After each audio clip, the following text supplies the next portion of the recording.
Alright, so these guys are blasting out concrete from a truck that's parked out front, and they're filling in the foundation wall, that 6-inch wall that's going to be the structural support for the building.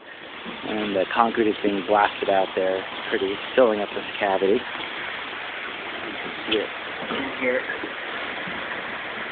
I don't know if you can really see it, but it's a big pipe, 3-inch pipe, and it's coming from this truck out here.